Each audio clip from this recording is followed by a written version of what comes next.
I recently started using these English Muffin Rings for my gourmet cookies.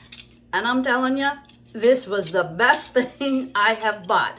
Let me show you how delicious these cookies came out.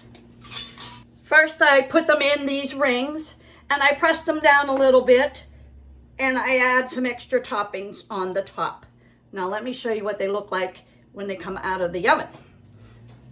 This is what they look like when they come out of the oven. Now these are really hot right now, but you could still just take them right off. And now you can see how simple they came off. I did not put any kind of grease or anything on them. And they just come right off. And now my cookies look absolutely perfect. I love it.